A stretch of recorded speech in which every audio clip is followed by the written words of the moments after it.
Tracking Superstorm Sandy moments away from landfall, a very large, dangerous storm. You can see how high the water is. I mean, it's up to my knees. It's up to my knees right here, and it is right now as high, if not higher, than it was with Irene. Well, it's been an all-day battle between Mother Nature in the form of Hurricane Sandy and a man-made dune that had been built after a nor'easter in December of 1992. Reports of trees down, power outages also. It is going to be a mess, and we expect it to get worse. Breaking over the seawall. Look at the surge at high tide here. We had forecasted a 4 to 8 foot surge. We don't know where it stands, but it's certainly running much higher than Irene as the water runs through the streets. They told me they've never had water come up to the front door of the hotel. That all changed. We're at the back door, and look at the sandbags and the sea foam. Fearful for the south shore of Long Island, even now still, as that water is being pushed against there. The waves have just been relentless. Just pounding through, ripping away part of the outer wall. Goodness gracious. Sandy from space. Look at this new video showing just how enormous this superstorm really was. Now, it looks like a war zone around here. The biggest issues we're facing right now in our most impacted counties are search and rescue and restoration of power. This was a devastating storm, maybe the worst that we have ever experienced. America's with you. We are standing behind you, and we are going to do everything we can to help you get back on your feet. Take a look at this picture. This was the way it looked there in Tuckerton before the storm. We have a lot of retirement folks there. And then look at this today. The damage that we are seeing here just in Seaside, this stretches along for hundreds of miles, really up and down the Jersey shoreline. Anyone who says there's not a dramatic change in weather patterns, I think, is denying reality. They're going by boat, they're going by school bus, they're going by transit bus. By any means necessary, bringing these people who are stuck on that island to safety. The water now sitting at least halfway through. You can't even see where you normally swipe your card to get through the turnstiles. And off to the side here are some of the water marks. This is going all the way up to the ceiling.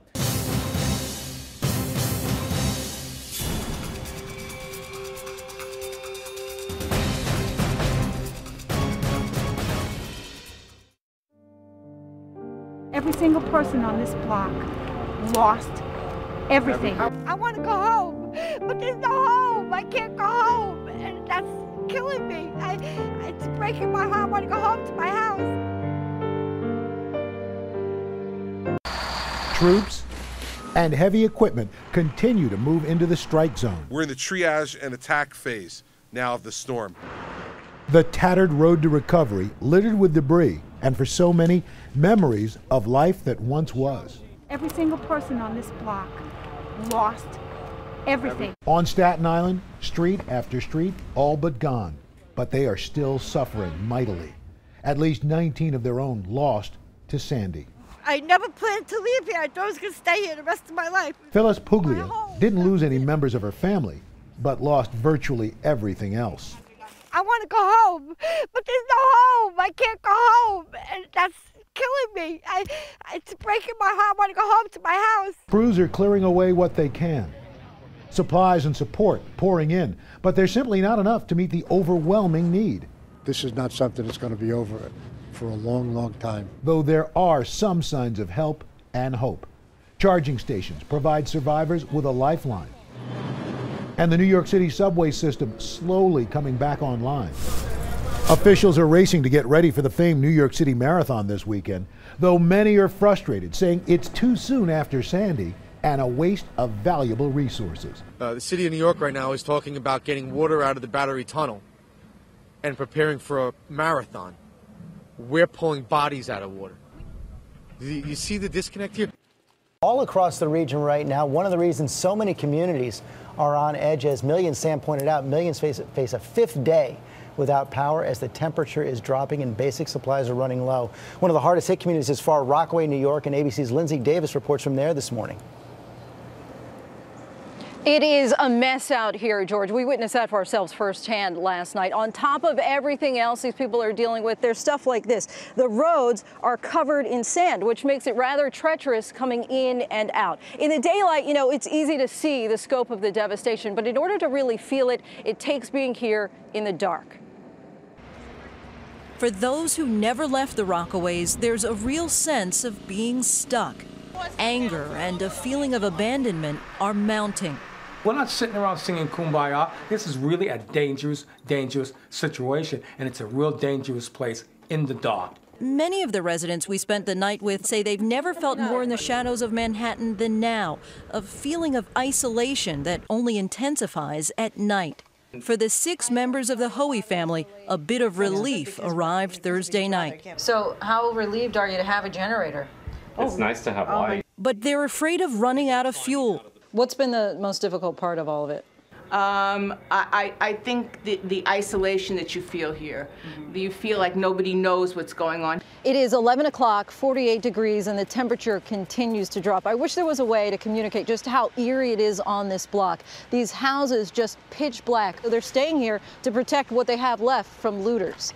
Safety is also a concern for Katie Richardson, who moved here from Louisiana. She's vowed to stay here alone, something she's endured before during Hurricane Katrina. I know what bad damage looks like. My Katrina house, all the way up to the ceiling. Katie and her neighbors have created a support system of sorts. This storm has brought us all closer together. They meet up every night and talk and eat by candlelight. Without you, I'd be lost. But warm thoughts aren't enough, and many here now fear things will only get worse as the nights grow colder.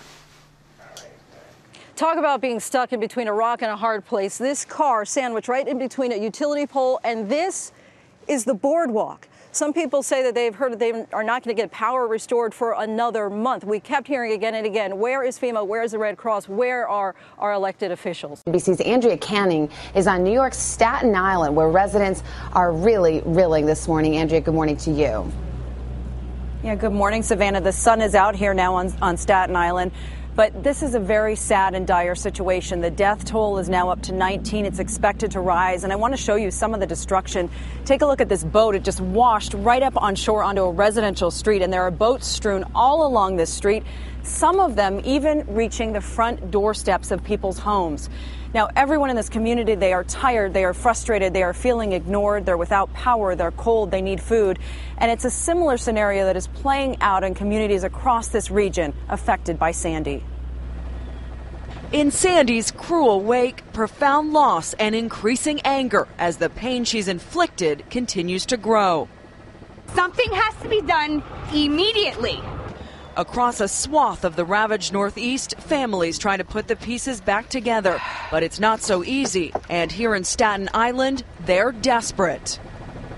We have bodies being removed up the block. We are devastated here. On Thursday, the death toll on Staten Island alone rose to 19 when the bodies of 2 young boys, ages 2 and 4, were recovered after being ripped from their mother's arms in the storm surge. Residents here still without power or supplies, their fury bubbling, saying it's the forgotten borough. FEMA has come to help. We are the eyes and the ears for the state and federal coordinators. But it's simply too little, too late, the borough president insists. All these people making these big salaries should be out there on the front line, and I am disappointed. Across the river in flood-struck Hoboken, New Jersey, the National Guard is handing out critical supplies. But there, too, thousands are still without power, heat, food, cash, or medicine. The line outside of CVS, staggering. But lines are the new normal everywhere. I was in this line for about an hour. People, they cutting in line. Waiting for gas, to charge phones, or just to get around. Lines are long and patience is short. They're waiting to get on buses. It's a nightmare in New York City for some. Despite limited subway and mass transit service up and running, it's a super slow go, and thousands have to commute by foot. walked across the Brooklyn Bridge. In Manhattan, hundreds of thousands still in the dark, some cold and starving. People are dumpster diving, and what they're going after here is the food. It may be days before power is back. We've got over 100,000 power lines on the ground. Across New York's Long Island, power is out and patience is running out. I don't have transportation out of here. In Toms River, New Jersey, a high school is now a shelter. In Westport, Connecticut, belongings remain strewn about. Now we got to get it cleaned out. In West Virginia, the weight from Sandy's heavy snow on Monday has now collapsed roofs. The storm's wrath widespread and strong. No heat, we have no power. Still, officials are encouraging. The good news is that there are a lot of people who want to help.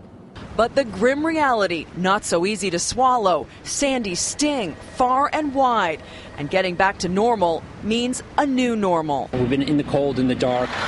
The recovery, for many, an uphill battle. You need to come here and help us. We need assistance, please. Some good news here. The Staten Island ferry will be reopening in just a couple of hours. Also, top FEMA officials are expected to come here today, as well as the Department of Homeland Security, including Secretary Janet Napolitano. Matt, they've said it's too little too late, but they do need this attention, and they deserve it now.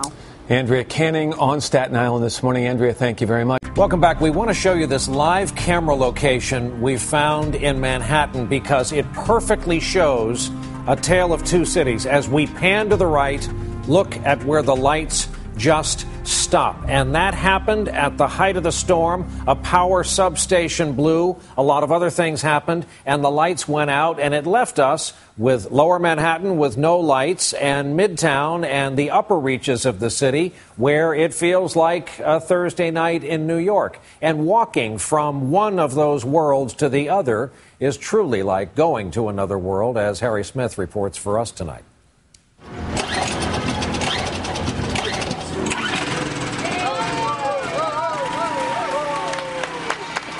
The sweet sound of success. That's amazing. On Manhattan's East 11th Street between Avenues B and C, progress is measured one generator at a time. Celebration for generator working, yay! Restaurant owner Maristella Innocenti is the block's unofficial mayor, on duty day and night. I've been through a lot of these storms before, and it seems to me, almost every one, those who help themselves are the ones who get out of it.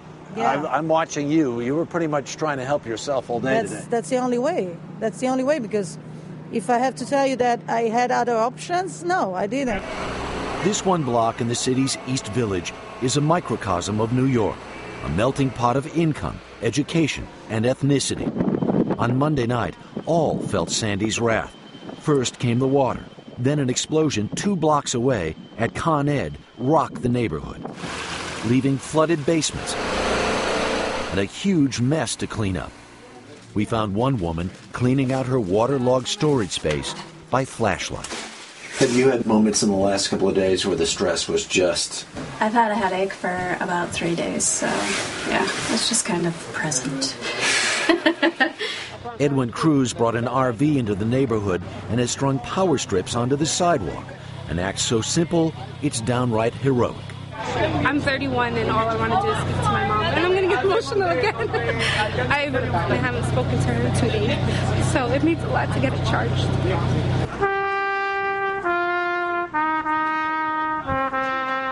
Down the block, a street preacher sings and plays songs of faith. Here on East 11th, people have begun to believe in each other. New Yorkers are by nature a fairly resilient lot. Every day here presents its own challenges. And in this crisis, that can-do spirit is a necessity. Ruben Mesa Henderson already has his restaurant cleaned up and ready for customers. This is our little bar. The only thing missing, electricity. Last year we had Irene, and then we overcame. And this year is a little harder. We're going to be better after this, I'm telling you. Yeah, we're going to be better. I'm sorry for you, baby. Thank you. You're going to be all right.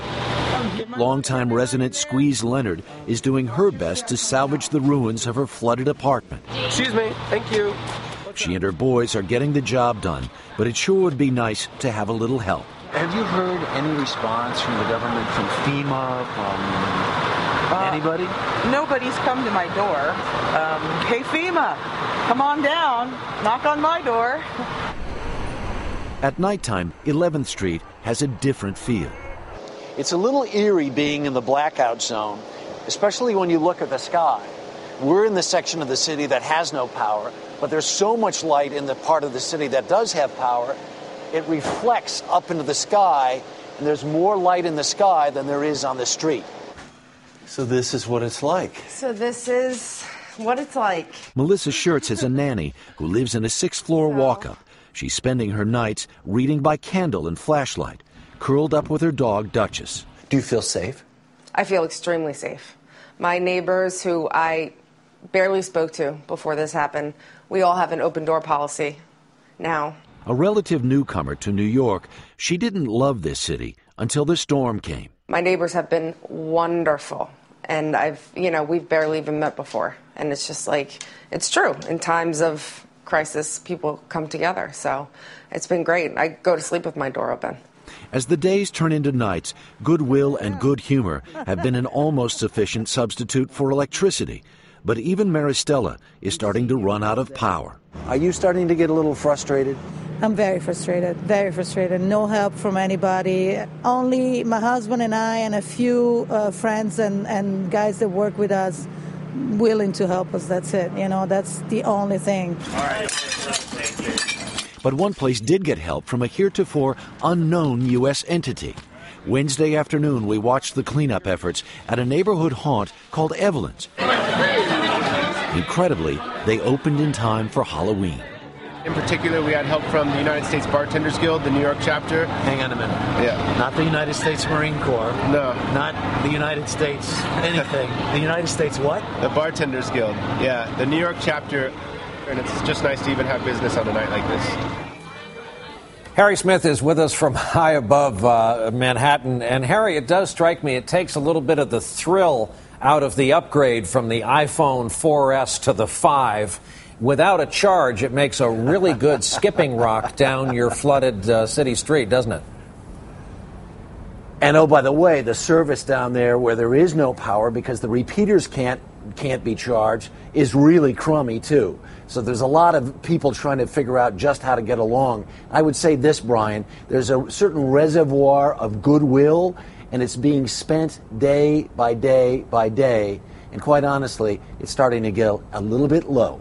Yeah, we sure are sensing that part of it. As I said earlier, the kind of mechanism of a civilized society has stopped running for a lot of people. Harry, thank you for chronicling life in Lower Manhattan on a fourth straight dark night. Yes, sir? Yeah, I just need to get a shout out here where we have the haves and the have-nots. We're the haves. We need to thank the Rare Bar and Grill for this eerie perch tonight. Okay, and the Yankees owe you some thanks after a less than illustrious postseason for showing the colors nonetheless tonight. Harry Smith in Lower Manhattan. A bit later on, the people you meet on the streets of New York during a crisis and what this particular couple was up to.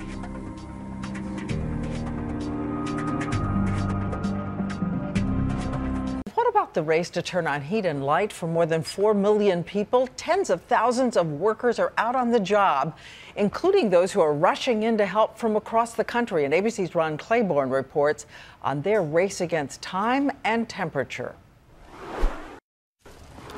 It's a massive effort for a massive problem. 64,000 utility workers in a dozen states working round the clock to turn the power on. In remote areas of Appalachia and from Ohio well into New England, it's a race against time as temperatures drop into the 30s in places. It's cold, it's dark. We know this is a big deal. We know it's cold out. We know it's going to rain in a few days. We know we need to get the lights on as quickly as we possibly can. Getting the lights on means bringing in more than 40,000 workers from 49 out of 50 states. In California, the Air Force began airlifting more than 60 utility vehicles to New York today, aboard huge cargo planes. And tonight, these workers from Alabama pitching in near hard-hit Atlantic City. They understand the value that comes from being able to serve others. At its peak, more than 8 million customers had no electricity. It's half that number now. And 1 million more get their power back each day, better than after Hurricane Irene. On Long Island, we found this crew working 16-hour days, their own homes without electricity, repairing a downed line for powerless residents. I saw the trucks down the street. I said, I hope they come in my way. The crew was, and moments later, lights came on for the first time since Monday. Oh, yeah! We just got our lights back. Thank you, Lord.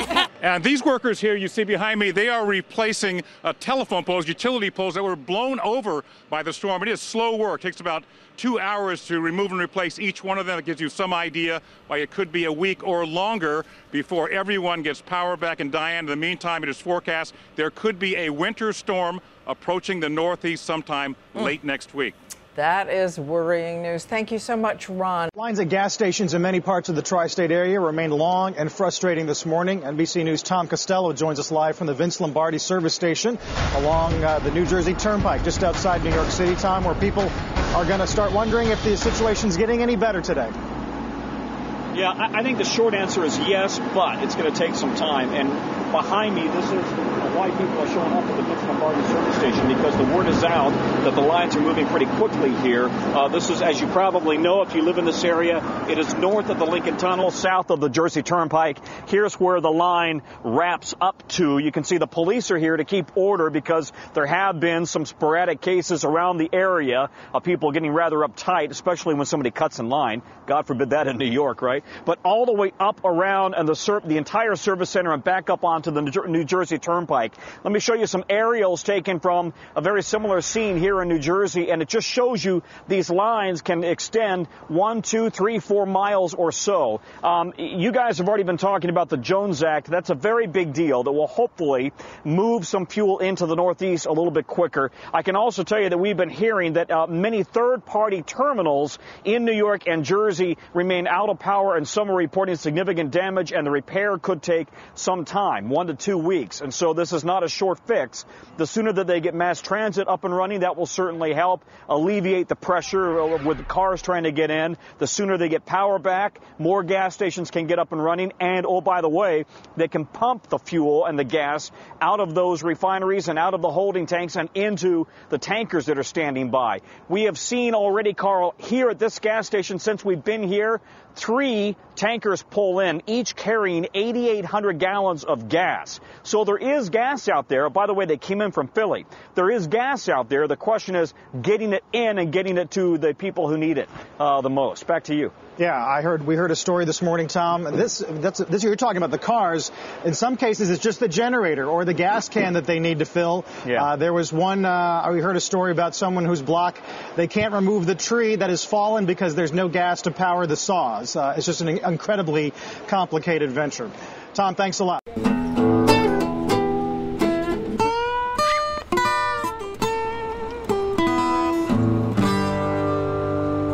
This square, I mean, it's usually full of people. It's a gathering spot. It's the farmer's market 3 days a week, and it's always full of people. Now you've got Georgia Power here instead. Georgia Power, see Illinois, and a few other states. Well, what are they doing? I don't know. I don't see any guys actually working. And I still don't have power for 3 days. Big line, you don't even know what people are waiting for. You think they're giving away food or something? This is the dry ice. This is for dry ice? The dry ice that's been promised from 10 to 5 o'clock. This is unreal. I mean, have you ever seen something like this in your neighborhood before? No, this is really, you know, the last time there was a real disaster was 9/11. That was, 12 years ago or 11 years ago. You got a tip that there's a grocery store that's open? The Whole Foods that someone said is open. What are you hoping for? What are you even looking for food, for dinner? Well, something simple that the oven works, I have gas. Had to search for the garlic. It was the last garlic. The last one is yours? How weird is it to be walking around town once the sun goes down? It's pretty weird when it's pitch black. I mean, yesterday I was coming down this block here. It was just completely dark. You know. Thanks for having us in. A little dark in here. Here I have a flashlight. This has become your best friend, huh? Has most of the neighborhood just emptied out? It looks, it's not as many people as you would think. So I think a lot of people, if they had family, maybe uptown or out of state. Home sweet home? Yes. And of course, the refrigerator is dead and empty. Did you have to throw your food out? I did throw some stuff out. I'm probably, the cream and whatever's in here still has to go. Nice first. And then cooking dinner must keep you occupied for a little while, but what's it like here? It gets dark and there's not much else to do. I tend to always have something to do. I have a little project going, or I was reading last night, and I have my guitar. My acoustic guitar works.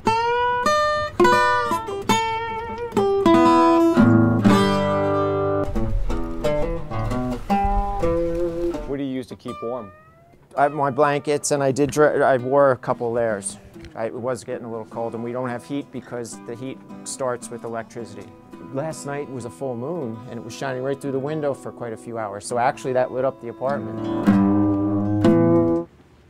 Imagine having to build a Noah's Ark in record time, but that's basically what trainers at an aquarium have been debating all day. How would you wrap your arms around a giant octopus? Not to mention 12,000 other creatures. ABC's Paula Ferris is there.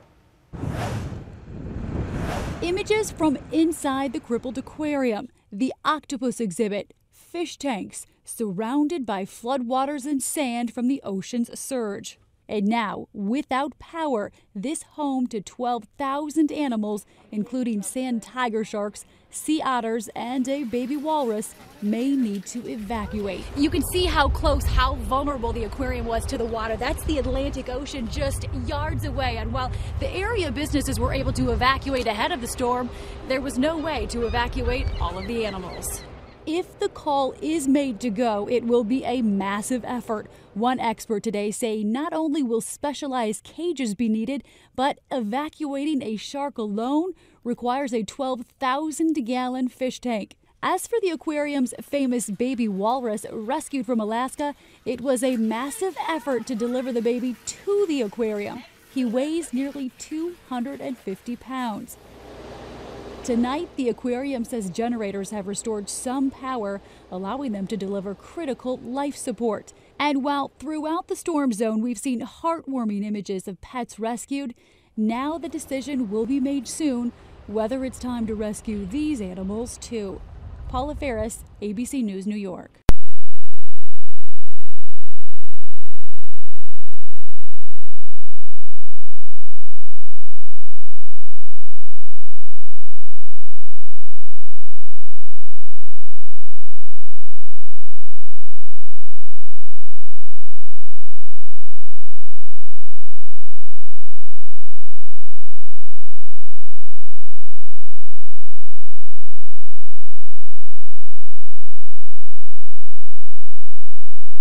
We have an enormous area of this country, including the most densely populated region of the United States, in the grips of an enormous and ongoing crisis tonight. This is another dark, cold night for millions of people, and just today, for a lot of people, things started feeling a little unhinged because some of the machinery of a civil society has stopped working. Houses are ripped apart, people don't have power, they can't buy gasoline, kids aren't going to school. Some don't have access to food or water. Some New Yorkers were looking for still fresh food in dumpsters today that stores had thrown out. The damage stretches for hundreds of miles. The death toll, after rising again today, stands at 94. And now we're seeing anger as officials learn for the first time of places that are devastated and cut off and not getting help. We begin tonight with NBC's Savannah Guthrie. 72 hours after Sandy walloped the eastern seaboard from southern New Jersey to Connecticut and beyond, some things are getting better and some worse, particularly on Staten Island, where today the true devastation became apparent. The death toll is rising, and so is the anger. They're still looking for dead bodies, people that are held unaccountable for. So this death toll is going up. But you need to come here and help us. We need assistance, please. We have bodies being removed up the block. We are devastated here. There is no Red Cross. Thousands of families left homeless continue to search through the debris to salvage what little is left. And as temperatures drop, officials say power won't be fully restored for days. In some New York and Connecticut suburbs, at least another week in the dark. Elsewhere, cleanup and repair efforts continue while patience wears thin. I have two 20-month-old babies, and my cars are underwater. I don't have transportation out of here. And what are we supposed to do? We heard from a National Grid guy that power's going to be out for 6 weeks.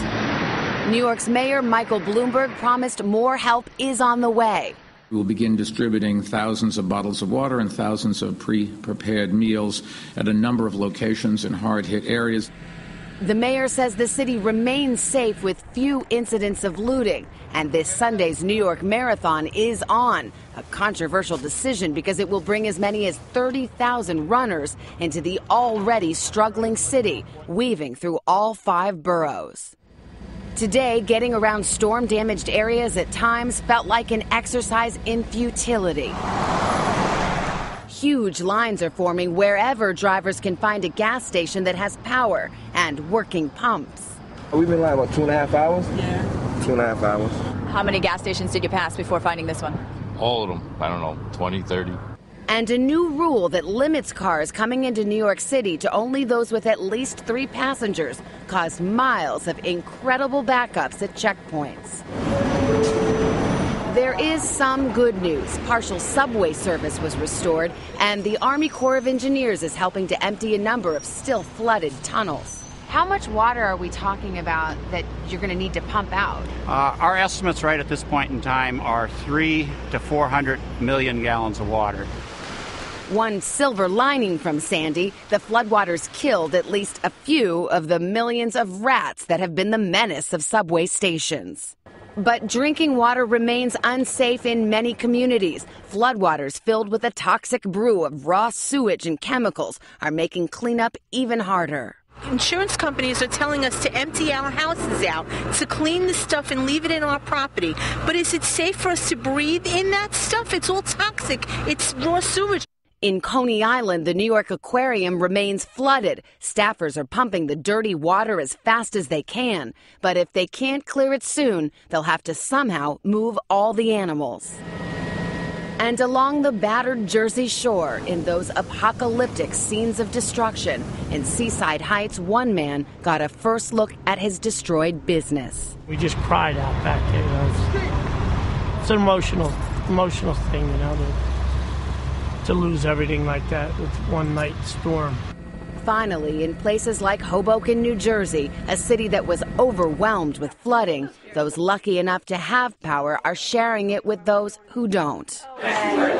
And people like Maggie Mallon are opening their homes for anyone who needs a hot meal. I was just so honestly incredibly grateful that I had everything still intact, that all I could do was pay it back and pay it forward. Instantly becoming one of a growing number of everyday heroes. So that's kind of what we're dealing with here tonight. Savannah Guthrie starting us off this evening. Good evening. An entire region remains crippled and hurting tonight. Life is far from normal for millions of people, including those in the most densely populated areas of this country. Heading now into a 5th cold night with no power. The death toll today went over 100. While today from the air we could see the first signs that the cavalry is coming. Vehicles, pallets of supplies now arriving at staging areas here in New York. All day long today, on top of the building anger of those who haven't received relief yet, there was disbelief that the city of New York was going ahead with the New York City Marathon on Sunday, a race to be run through all 5 boroughs, including some places still flooded and places where people died. Then late today came word the race is off. Someone came to their senses and canceled the event.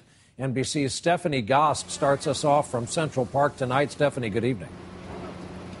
Good evening, Brian. Well, the anger was really triggered in earnest today, in large part by these generators behind me. Race organizers brought them in to power things like race clocks. They're large enough to power 400 homes. And as the anger grew today, the mayor had to respond. Finally, he canceled the race late today. His office released the following statement. It reads, "We cannot allow a controversy over an athletic event, even one as meaningful as this, to distract attention away from all the critically important work that is being done to recover from the storm and get our city back on track." Not far from where it would have started, at least 20 people died. Houses were leveled and almost no one has power. Thank God. My reaction is I'm glad they're coming to their senses and realizing that these resources are going to be needed where it's truly needed. The Hilton Garden Inn stopped honoring marathoners' reservations. Very busy with that hurricane. Needy New Yorkers are already there, and the owner would not kick them out. We put just a mattress on the floor. If I need to make a decision of do I throw my neighbor out into the street or provide a room for an out-of-towner so they can sleep and be able to run in a race, I think that decision is pretty easy to make, and I've made that decision. The 26.2-mile race would have wound its way through each borough in the city, a virtual tour of Sandy's destruction. I feel for all the people that have problems, but you don't pull the plug at the last minute. He could have made that decision days and days ago. Transportation was already tough. The race would have closed roads and bridges, and some complained it would have diverted valuable resources, like much-needed police officers. Last year, 1,000 worked the race, and sanitation workers. The mayor disagreed, insisting the city critically needed the $340 million the marathon brings in. New York has to show that we are here and that we are going to recover and that we can, while we help people, still help companies that need the business and give people something to cheer about. Race organizers started a hurricane relief fund. We will be donating $1 million to kick this off, and we feel so strongly that this is the right thing to do. They said the marathon is not just a race, it's about helping New York City find its way to recovery. There's been a lot of Twitter traffic today, Brian, as you can probably imagine. Now what people are saying on Twitter is that all of this stuff, the food trucks, the generators, the water, should all go to neighborhoods that need the help. Brian? I think everybody watching is saying hear, hear at the same time. Stephanie Gosk in Central Park in New York. Stephanie, thanks. Good morning. Clear and present danger. Sandy swirls along the East Coast. A Halloween superstorm strengthening overnight. A once-in-a-generation event. The island of Manhattan all but shut off. No way in, no way out.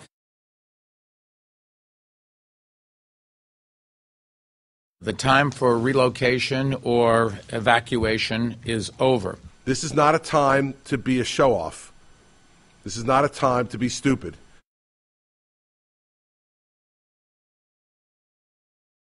In the last hour or so, it's really gotten worse. My goodness, the wind has just been insane.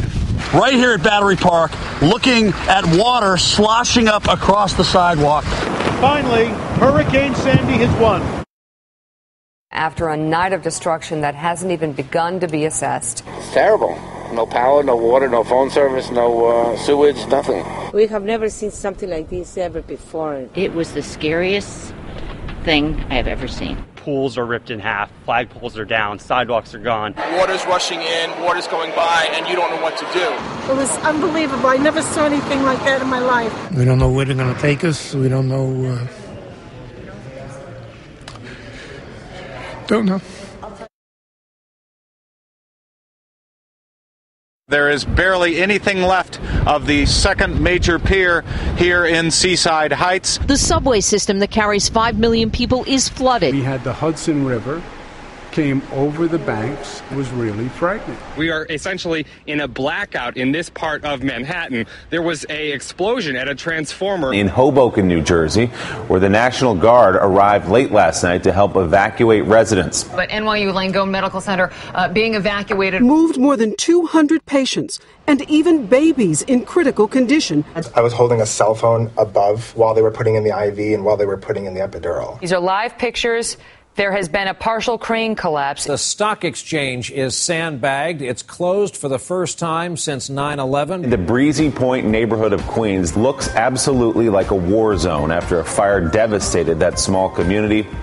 We just lost everything. This is all we own right now. It's a shame. It's so sad. Devastation.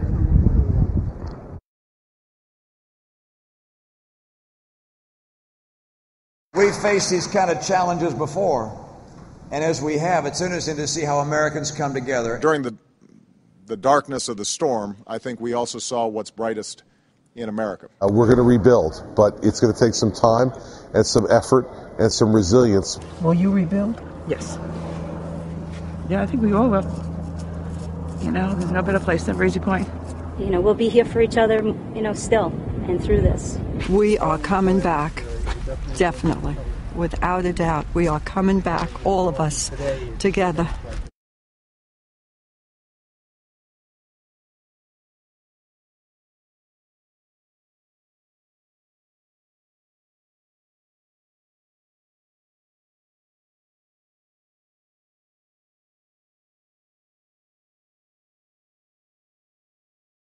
As we showed you here last night, Staten Island, where the marathon would have stepped off, was suffering, seemed all but forgotten, even as other areas were getting a lot of attention. In fact, Staten Islanders can see places where life is normal offshore. Tonight, that situation is at least starting to turn around.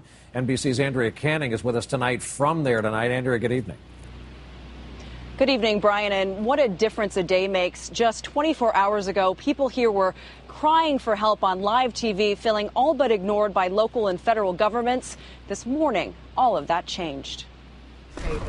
Once you get your waters and things, you can then proceed to the table. Today, a welcome flood of relief as National Guard, FEMA, Red Cross, and other agencies set up camp, bringing much-needed supplies to this hard-hit working-class community. Thank you, FEMA. 24 hours after this desperate plea on live television. But you need to come here and help us. We need assistance, please. There is now hope. There's a renewed hope, there's a renewed spirit, and that's what they needed. Families crowded around tables to pick up canned food and ready-to-eat meals. More than 150 people lined up for dry ice. Down the street, residents were streaming in with whatever bags of warm clothing they could spare for their neighbors. Temperatures are dropping tonight, and parents here are worried about their children. The Homeland Security Chief and FEMA officials today oversaw the relief efforts. Folks are going to be going door to door in these communities, making sure that nobody is left out. As one person put it, it's not charity, it's humanity. I'm from Brooklyn. I've been on an ambulance since Saturday already. Today's my day off. I'm here now trying to help a little more because it's just like a bomb hit. I don't believe this. Esther LaRubio doesn't even know where to start. We need help here. We truly do. We need someone to come and tell us which way to go and how to go. Everybody's becoming so frantic.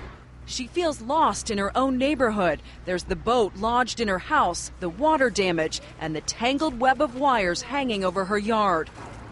About 500 residents are living at the local shelters. Officials say housing is now the biggest need. They're scared. They've been through so much, and they want to know that they're going to have a place to go at least for the next 30 days or so. And as of right now, we don't have those answers. While they wait for answers, today, a small return to normalcy. For the first time since the storm, the Staten Island ferry reopened, carrying passengers over quiet waters. And the cleanup has begun in this area, but just to give you an example of how hard it's going to be, you see these boats behind me literally on someone's doorstep. Well, boats are strewn up and down this street. Today, a crane rolled in, moving the boats one by one from the road back to the marina. So, Brian, this cleanup in this city, it's going to take months. Andrea Canning on Staten Island. Andrea, thank you. NBC's Kerry Sanders has more on the gridlock on the streets and the anger over some gas shortages.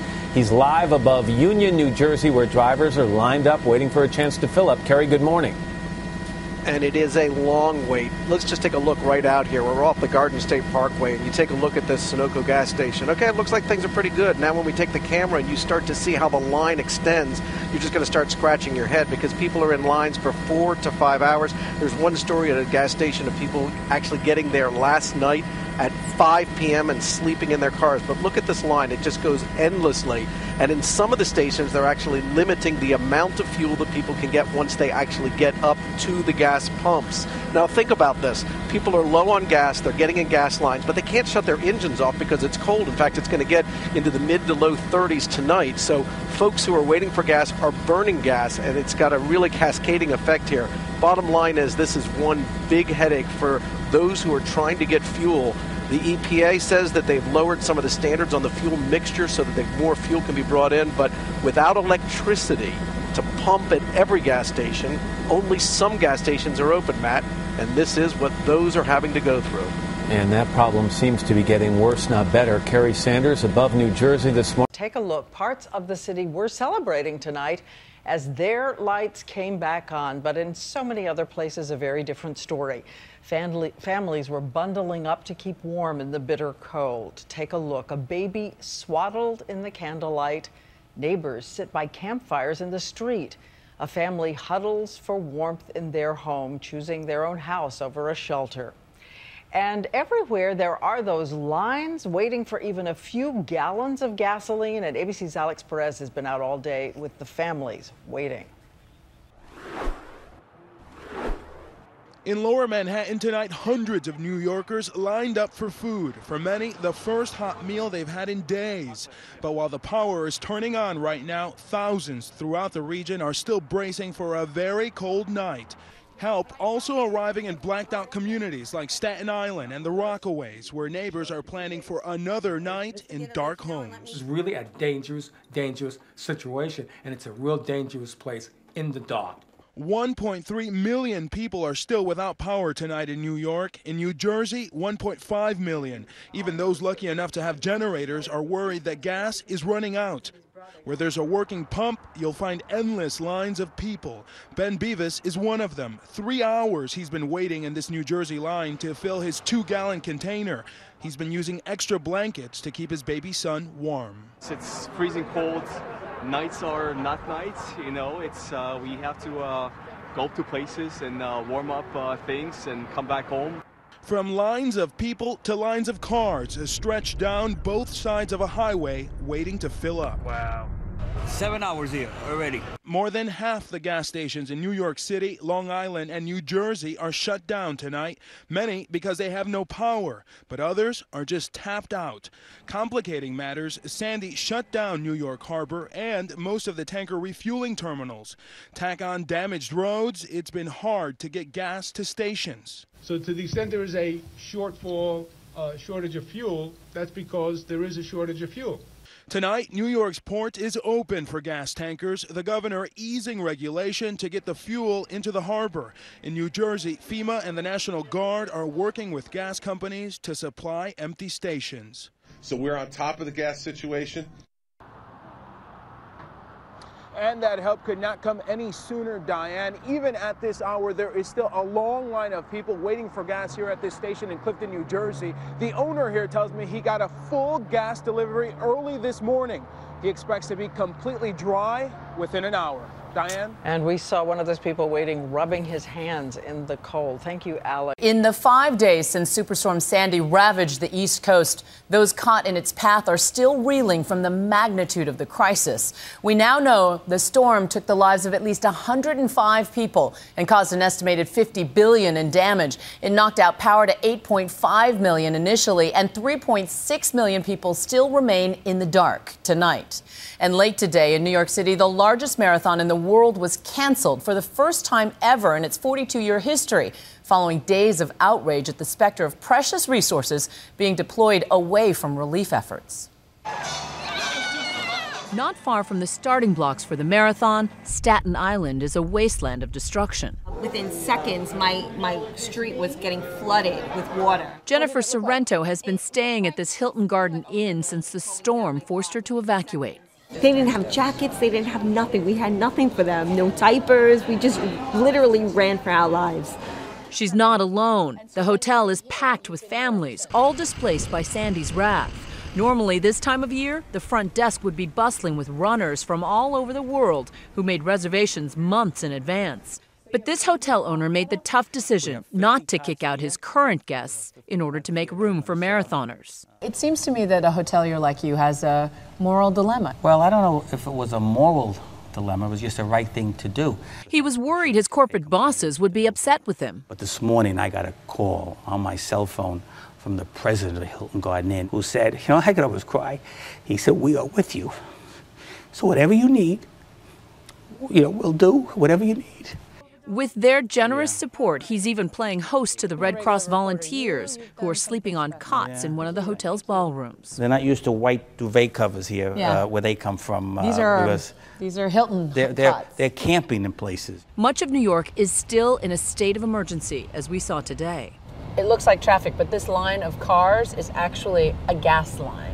So how long have you been in line? Since 7:30 in the morning. 7:30 6:30 in the morning, that's like you're running on 10 hours. This is one of the very few gas stations that was still pumping gas after Sandy, and it just happens to be along the route of the marathon. There is a line 30 blocks, a mile long, of people waiting to get gas. And as you can see, they just ran out. Four. Not far from here, people were still clamoring for essentials. Please back up so the next person can get them. Basketball? At a nearby shelter, people are tired, frustrated, and hungry for a hot meal. When was the last time you guys had a hot meal? 3 days. Yesterday. Everything at the neighborhood supermarkets have been destroyed, from the food to the freezers that used to hold it. 1 million spectators usually crowd the streets to cheer on the marathoners. This year, they're lining up for basics like socks and clean underwear. In Manhattan, where the race famously ends, the lights were only beginning to flicker on tonight, 5 days after this ordeal began. So you can imagine why some New Yorkers who've been living in the dark were less than thrilled to see 4 large generators brought in to power the marathon's media tent. There's children out there who are without blankets, without anything. It was the rising tide of outrage that seems to have forced the city and race organizers to pull the plug. It was time to make an incredibly difficult decision that we made together. It's time to move forward for New York. It was also an expensive decision. The city expected to make $340 million from visiting marathoners. And there's also the heartbreak of would-be runners and the city that loves to cheer them on. But Sandy couldn't cancel everything. Tonight, at the hotel in Staten Island, while the Red Cross volunteers get some much-needed rest, there's a celebration in the next ballroom.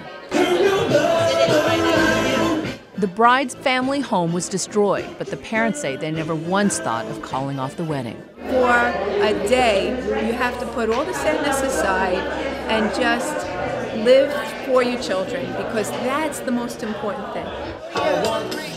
And that is what everyone in Sandy's path is doing, reevaluating their priorities as the recovery moves ahead. And clearly those recovery efforts will be enormous and enormously expensive. And all of us here at ABC News have been moved by the scope of Sandy's destruction and the human suffering in its wake. We want to help, and we know that you do too. The ABC television network has designated Monday, therefore, November 5th, as a day of giving. All ABC News programs, including Nightline, will participate. To see how you can take part, visit redcross.org. Call 1-800-RED-CROSS or text the word Red Cross to 90999 to make a $10 donation. Thanks. We'll be right back. On Monday, Sandy blasted New York with hurricane-force winds and record-breaking surge. On Friday, much of the devastation remains. We got to try to rebuild. That's all we can do. With lines wrapping around city streets, the most popular man in town is the one driving a fuel tanker. Each drop of gas worth waiting hours for. I was in line the first time 2 hours. This is my second round. Another 2 hours we've been here. I know it will get better, but right now it's just, it is what it is. It's not just for cars, but to power the cacophony of generators keeping hope alive on Staten Island. Basically the whole block, we've been all sharing gas and whatnot. Around the corner at New Dorp High School, a beehive of relief efforts. Secretary of Homeland Security Janet Napolitano thanked Red Cross volunteers, who still face an unprecedented task. The electricity comes back, that'll solve 70%. A lot of people here still have no electricity, no cell phone, no way to get information as to where the help is. That's where these trucks come in. They go door to door through the neighborhoods, trying to locate the people that do need the help. The sight of anger and high tension, the starting line of the New York Marathon, will have to wait for its thousands of guests. Mayor Bloomberg officially postponed the event Friday evening. But a glimmer of hope did leave Staten Island shores this afternoon. Ferries running to and from Lower Manhattan rev their engines once again. The same Lower Manhattan where lights are now flickering back to life. Coming here in the corner of Dover and Front Street, and that is a pink line. That pink line, which seems innocent, is actually the water line when the storm surge came in from the East River. This, on the other side of this door, is a business. Let's go inside and speak with the owner and see what kind of damage they dealt with. And here we go. Hi, how are you doing? Hi, I'm Sherry Delamurder. Sherry Delamurder. Tell me about your business. What's the name of your business? The name of the business is the Cowgirl Seahorse. We've been here 3 years. We have a cowgirl restaurant in the West Village as well, which is without electricity, but did not receive any water damage. My goodness. Well, and speaking of water damage, how high did it actually get inside this Well, building? over my head, it was 8 feet tall, the water in here. So the water was lifting everything up. It went over the bar and just took everything off the bar, and every piece of equipment was underwater for quite a while. I'm not sure when we do get electricity, if our electricity here in our space will be safe. But you know, it's not just bars and restaurants that were affected by Sandy. A lot of other businesses too. I have another business around the corner, and water was coming in from everywhere in the basement because the electric was turned. Our landlord turned off electric here. She was very proactive.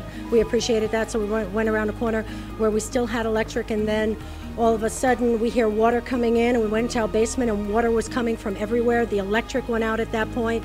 By the time we went outside, it was like an ocean on our street. We had everything floating. We actually had a refrigerator that wound up on that upper level. We had a medicine ball that was actually in the ceiling, made a hole in the ceiling from the force of the water, and that's into the next room.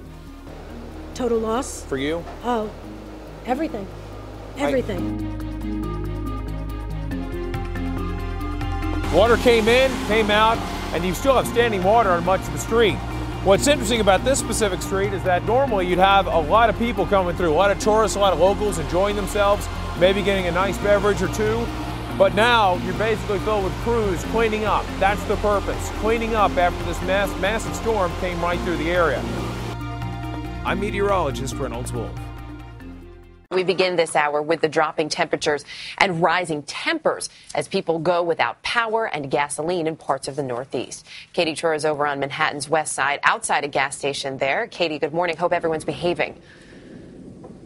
Erica, they are behaving so far, but there's always questions on how long that will last. We're at a Hess station on 44th and 10th. At its peak yesterday, the line stretched down to 18th Street. You can't even see how far they went down. That's 26 New York City blocks, which is a remarkable time to wait for gasoline. Today, it's much of the same. I can't see how long that line goes. It also stretches over onto 11th Avenue. Over in New Jersey, much of the same. Lines that are miles long in some cases, people waiting for hours on end, and in some cases, if they're not running in to the gas station on fumes, they are literally being pushed by the people behind them because they have completely run out of gas. That's why Governor Christie has instituted some new rules to try and alleviate some of those lines. He says that now they're going to start rationing gas. If you have an odd-numbered or an even-numbered license plate, you can only get gas on even-numbered calendar days. Odd-numbered license plate, only get gas on odd-numbered calendar days. He's hoping that will help take off some of the pressure out there. Back here in New York, the ports have been open and the restrictions have been lifted so that there's more gas to get in here. At its core, though, this isn't a gas shortage. This is a power issue. A lot of these stations, a good majority of them, still don't have any power, so they can't pump any of their gas. And that's why you're seeing these incredibly long lines at these certain stations that are open. Other than gas, the Red Cross is asking that anybody who can donate blood. They say they know there's a disaster, but they do hope that anyone who can will give blood when they can. Erica. Katie Tur, thank you. This is Lavallette, part of the Barrier Islands, where Governor Chris Christie has ordered all the gas lines shut down. He did that to stop all the spot fires that we've seen over the past couple days. Looks deserted here, right? But there are a few people who are staying. They've stayed through the storm, and now they're getting quite innovative without gas to stay warm. A boat across Barnegat Bay is about the only way to get supplies across a mile of water filled with debris. Look at the stuff in the water. You can see that you don't want to be driving around here at night. Police don't want people coming across, but that's exactly what they're doing. This is an electric water heater. Some survivalists in Lavallette, New Jersey are still refusing to leave. Scavenged firewood from the fireplace for heat and then cleaned up and got electric running, and now I'm trying to get hot water for the neighbors so we can all take hot showers. These people who either chose to stay or couldn't leave are now truly on their own. I'm an optician in Toms River. Now, officials can't force anyone to leave their own home, but it is getting harder to survive on an island that's becoming a giant bike path. You see, Pedal Power uses no gas. Our whole community is like lost, but we'll rebuild. It will, but we will do it. Not everyone's a survivalist. How you doing? Good, good. What's your name? Eric. Eric. Nice to meet you. Nice to meet you, Dave. As a real estate agent, he's riding around noting what properties survived and what's gone. There's a couple houses right in the middle of the street that just got picked up, carried down, just stayed there. For those who have just had enough, Toms River Regional School buses will take you off the island. Over at the school, we saw plenty of people getting off that bus, including 97-year-old Marge Dowling. Well, I lived here, and then I lived in Florida, and then back and forth, you know. So you've seen a lot of hurricanes? No, I didn't see anything like this. Oh, this isn't a hurricane. I don't know what you call it. The only thing to call it is a superstorm. When a nor'easter eats a tropical system, well, better yet, stick to the official name. Paul? Paul. Yeah, and what's your last name? Sandy, S-A-N-D-Y. Your name is Sandy? Yes. Hey, you get a little dirty when you're walking around here, but there are some construction lessons to be learned when they do rebuild. For example, this house, completely off its foundation, it's gonna have to come down. But if you walk just right next door, this guy's house, still standing, it will last for years to come. You know why? Because there were 95 pilings underneath the house with a concrete slab. That's how they're gonna have to build the houses in the future here on the Jersey Shore. I'm Dave Malkoff, the Weather Channel. Is New York City talking about seawalls someday like New Orleans? That came up today. We raised a lot of issues there, from politics to power grids. We'll get to them all over the course of this hour. For the moment, we want to zero in now on one particular disaster. That several block area you just saw looked like Dresden during the war. This happened in the city of New York, the borough of Queens, in a neighborhood called Breezy Point, where a local official said, quote, "Whatever is not flooded is on fire." The fire was fed by high winds, and with nothing to stop it, it just spread. Our report from there tonight from NBC's Hoda Kotb. As if the hurricane weren't enough, last night families in Breezy Point, Queens, New York were faced with this. A massive blaze made worse by the fierce hurricane. Firefighters wading through knee-deep water had trouble finding submerged hydrants in the darkness. And worst of all, punishing winds of up to 80 miles an hour, which spread the fire. In a natural disaster that involves rain and wind and lots of water, the last thing a lot of people here in Queens thought about was a fire, but that's exactly what broke out in this community. A fire that ravaged dozens of homes. The people who chose to ride out the storm ended up running from the flames. Today, block after block of smoldering embers and hundreds of people now without homes in this beachfront community. Deputy Assistant Chief Jack Mooney. This to me looks like Berlin, World War II, right? Pictures that I saw in grade school. 111 homes in all were destroyed in this heavily Irish Catholic neighborhood, including Thomas Roms, who works at a local high school. It started getting bigger and bigger. We stayed on the side. We watched it. Watched all the embers go by us, and then it started, jumping house and house closer and closer to us. Then the wind shifted, and all the embers started heading towards our house. So we're like, it's time to go. He, his wife Patricia, and their 4 kids barely escaped their burning home. Once outside, pitch darkness, 4 feet of water, and Sandy raging out of control. How'd you get out? I got out on a surfboard. Well, put my youngest son on a surfboard. We pulled him. She carried the dog. She carried the dog. Went through like 4 feet of water out the parking lot. Went out close, tried to get to the main road, but that was too bad. We wound up going over to our friend's house. Today, their home is gone, a home that stood for generations. It belonged to Patricia's grandmother. This is what the neighborhood used to look like. It was founded in the early 1900s. Many of the residents are cops and firefighters, some of whom battled last night's blaze. Be okay. It's going to be okay. Family safe. Yes, everything. And not surprisingly, in this tight-knit community, right in the middle of our interview, neighbors were quick to reach out. We got each other, we got our families. Yep. Devastated by their loss, but relieved that so far there are no reported deaths. Let's look at his house, not touched. We also met Jerry and Vicky Mamalito, who've had a home in Breezy Point for the last 25 years. They weren't sure their house had survived. We followed them as they went to find out what was left.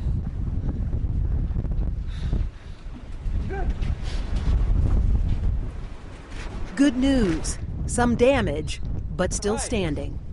How do you feel like now that you actually see it's a lot better. But our friends, oh my God. A few blocks away, Tom Owens had his own crisis. And somebody had looked out the window and saw the house coming towards us, floating right into our house. Oh my God. And it hit our house. His neighbor's house floated off its foundation and crashed right into Tom's house. He, his wife Kathleen, and their 3 kids were inside watching the havoc unfold. I happened to look out the window and the foundation blew, and I saw the house was like drop down. And so we said we had to get out of here, but the water was already too high. They did manage to escape to a local church. Terrifying. Tell me, what was the scariest part about that for you as a mom? Just I have 3. I only have it's myself and my husband. How do we save all 3? Today, Kathleen came back to see what's left. Their house flooded, but it is still standing, unlike their neighbors. This is an experience the family does not want to ever see again. It was really scary, and we wish that we had taken the warning seriously and had left. If I could do it all over again, I would have left immediately. And that's what we heard over and over. They wish they had left, had listened to authorities. But no one here has ever experienced anything like Sandy before. The hurricane not only ripped apart homes, but also lives. Here in Breezy Point, they've lost so much, but not everything. Something to cheer about. Finally, power being restored to many in Lower Manhattan. A huge relief for some, but millions of others throughout the Northeast could be without electricity for another week, if not longer. Meantime, temperatures are plunging to frigid levels and fast. Ginger Z is here with the latest on this very unwelcome sudden cold snap. Good morning, Ginger. Good morning, Bianna. If someone knows some of the 3.4 million customers that are still without power in those 11 states, I want you to text them or get a hold of them at some point, because the cold is on the way. This morning, only about 5 degrees below average, 42 New York, 44 Philadelphia, Erie back there at 40. But look at the next 3 nights. So again, tomorrow morning through early Tuesday is when it's really going to hit, and you're going to go, oh my goodness. And actually, we could have problems with hypothermia, especially with people who are a little bit older. New York City gets down to 34. Remember, that city. So you go outside of the city and some of those affected areas, and the power's out, and you've got all of that cold sitting around. It could be in the 20s easily. And then the wind chill is going to be even worse. So I wanted to mention that. And then I've got another threat. Of course I do. Coming up for Wednesday into Thursday, that cold air meets moisture from the south. Does it sound familiar? Well, it's not the same. Promise you it's not going to be the same. But 5 to 10 foot waves possible, cold, wet rain at the coastline, and yes, some snow heading into some of the inland and high elevation areas. I'll have more on this and the nation's weather coming up. But for now, back to Dan. Just what we do not need here in the disaster zone. Ginger, thank you. This morning, the feds say they are taking action on that massive gas shortage that is crippling the storm zone. Check out the lines. These are reminiscent of the 1970s gas crisis. People are starting to get very, very cranky out there. So can this new action being taken by FEMA and the military make a difference? ABC's Alex Perez is at a gas station in Clifton, New Jersey. Alex, good morning to you, sir. Hey, good morning, Dan. Yes, everyone is hoping that shipment will make a big difference almost immediately. This gas station here sold 8,000 gallons into the late hours and won't be expecting another shipment, another delivery until this afternoon. Now, most of the people here are hoping that this FEMA and military shipment that's headed our way will make a difference to this region very soon.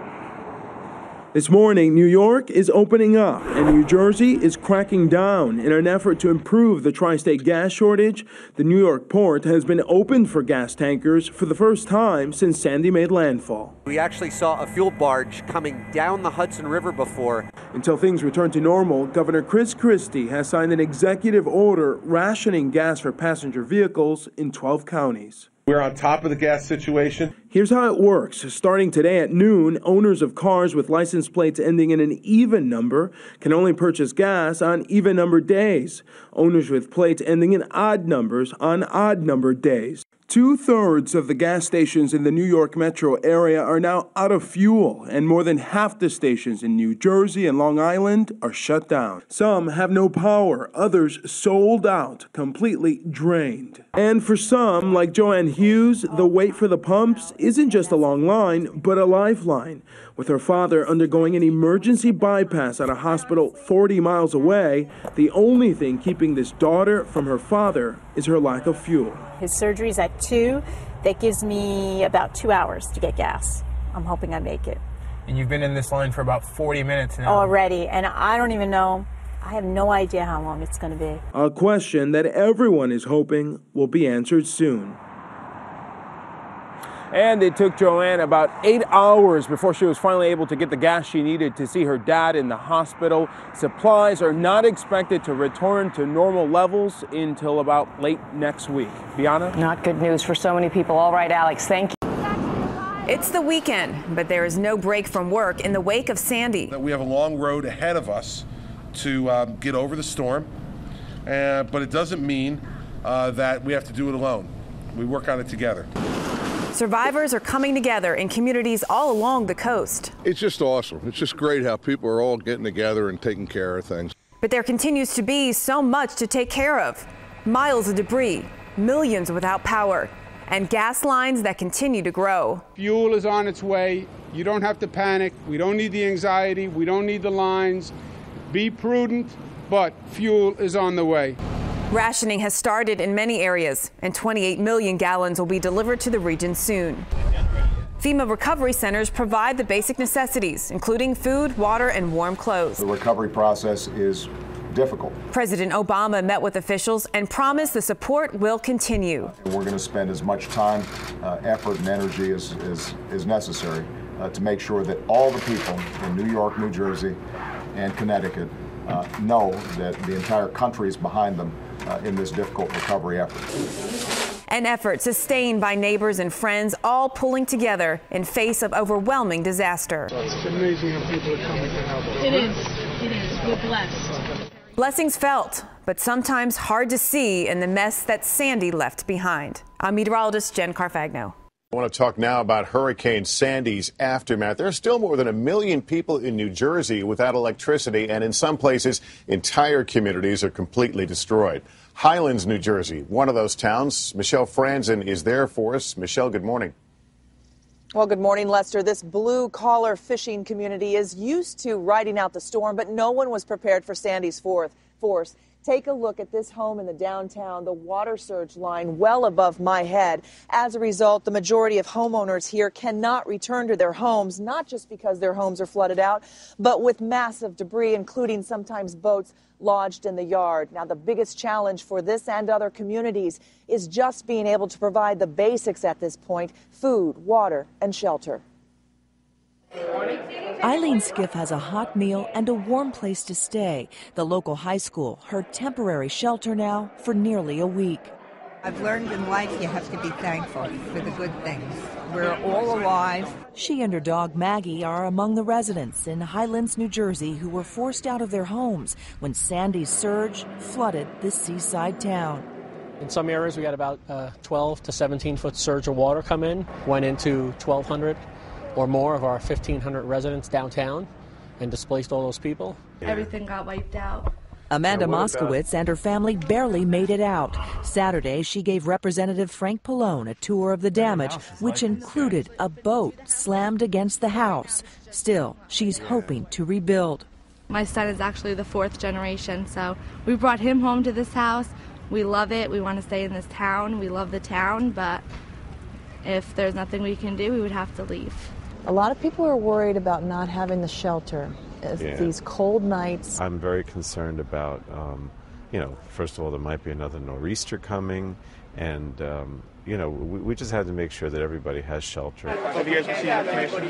FEMA and the Red Cross arrived just yesterday, but it is the spirit and efforts of this tight-knit community that is driving the healing process.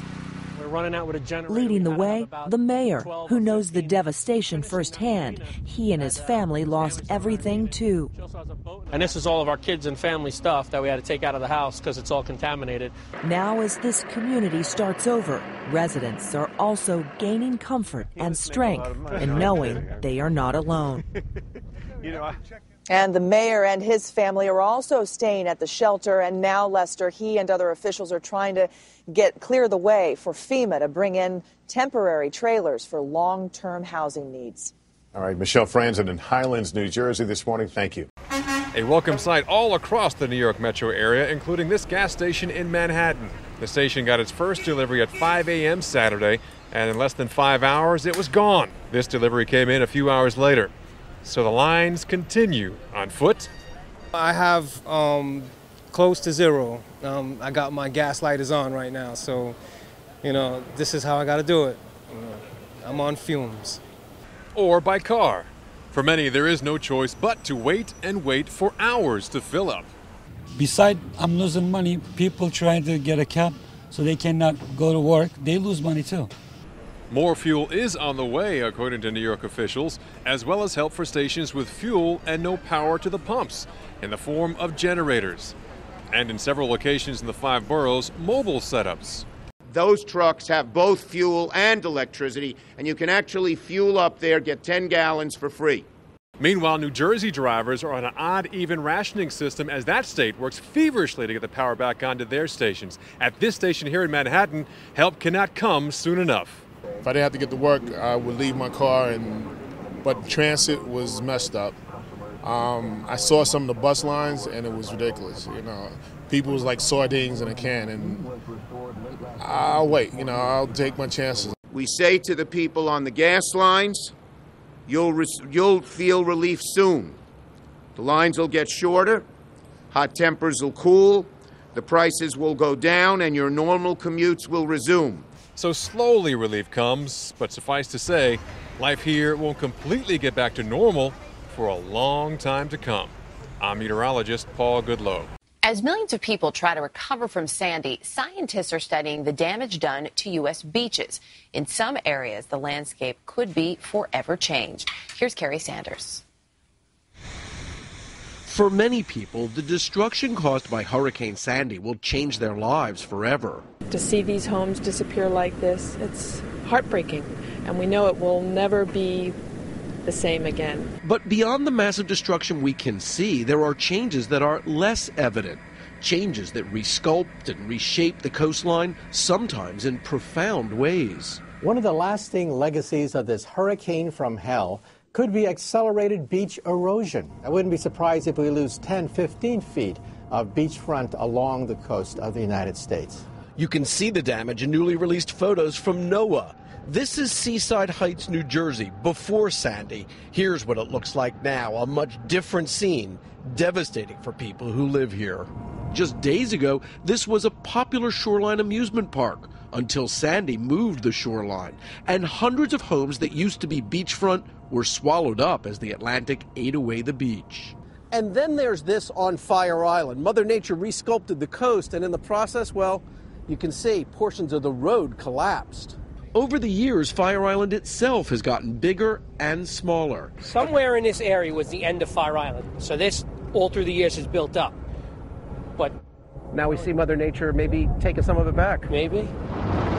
Scientists say you have to go back to the big hurricane of 1938, the one they called the Long Island Express, to find a storm as catastrophic to this area as Sandy. That hurricane was so severe, it actually changed the look of Long Island. And it's now happened again. If you go up and down the Long Island coastline, all you see is massive washovers, massive amounts of water taking away massive amounts of sand. Where does it go? It goes back into the Atlantic Ocean. And at one point, it may be deposited somewhere else. The ocean geologists will have to determine that. But at one point, we may see it again somewhere else. But for now, experts say what's gone is lost. For today, Kerry Sanders, NBC News, Fire Island, New York.